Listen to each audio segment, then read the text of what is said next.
And we've got some breaking news coming in from Karnataka. Big scare in Bengaluru on a day when Karnataka has witnessed its biggest ever spike with over 39,000 cases. Karnataka's Revenue Minister has dropped a bombshell and claimed that 3,000 COVID positive patients are untraceable in the city of Bengaluru. They've switched off their phones. They are likely roaming around the city and they are untraceable. They are missing, says the minister. The police have begun a manhunt for those COVID patients who have been designated to be missing at this time. Very, very scary story coming in from Karnataka as it records the highest number of cases as well as the highest number of deaths in a day. Here's the story. India Today's Bengaluru team brings you the full story.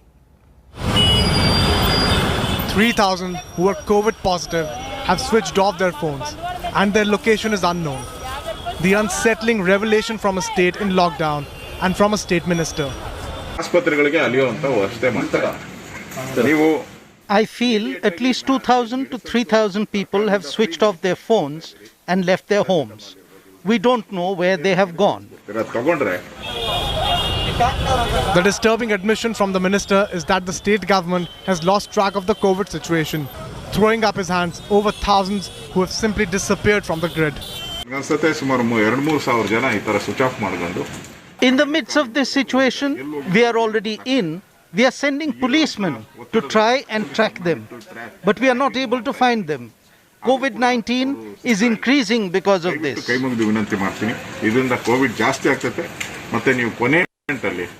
Alarm bells are now ringing in the state government.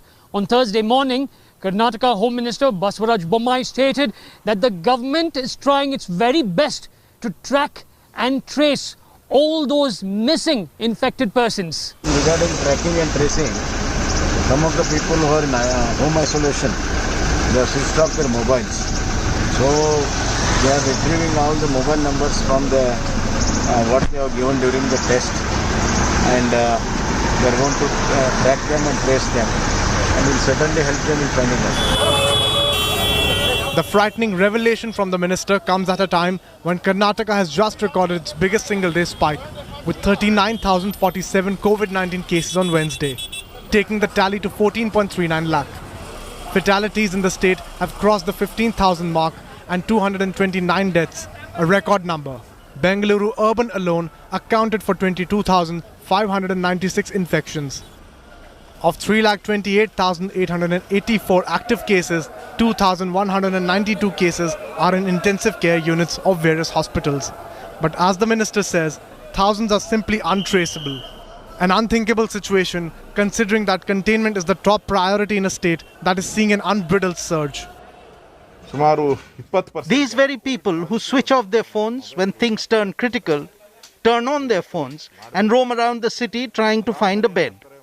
Instead, if you just keep your phone on and take the free medicines that are being given by the government, such as paracetamol, 90% of the time, the situations can be controlled right there. I request everyone to not switch off their phones when you test COVID-19 positive.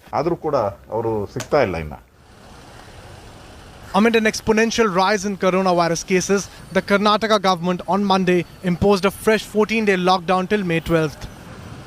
With Nolan Pinto in Bengaluru, Bureau Report, India Today.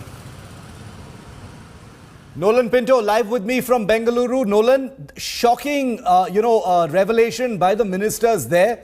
2,000 to 3,000 people untraceable. How did this even happen? It's extremely shocking when he actually said it, because now we do not know the people whom we actually meet. Because even though there's a lockdown, there are few people who are still outside, those involved in essential services. We do not know who is infected and who is not. Now the government is running helter-skelter. They are sending the police who are actually needed now to make sure that lockdown, all the rules are followed. But these police are now being diverted to go to these homes. Basically, when they took their phone numbers, they're trying to figure out from the phone numbers, the addresses, they're going there. They're saying if those people are still over there, if they are not there, asking the neighbors, where have they gone? Have they gone to different districts? Have they left the state altogether?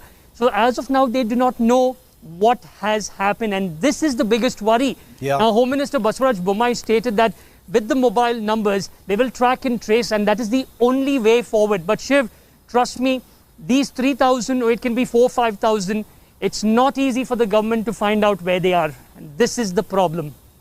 Nolan, thanks. We're going to keep a track of that. A big manhunt has apparently been launched by the government along with the police to find these people. Why have they turned their phones off? Very disturbing, especially at a time when Karnataka is recording those numbers. Nolan will bring us the very latest. Thanks for that update, Nolan. Hi everyone, Preeti Chaudhary here. Hope you like this video. For latest news and analysis, like and subscribe to the India Today YouTube channel. And don't forget to press the bell icon to stay updated. Thank you for watching.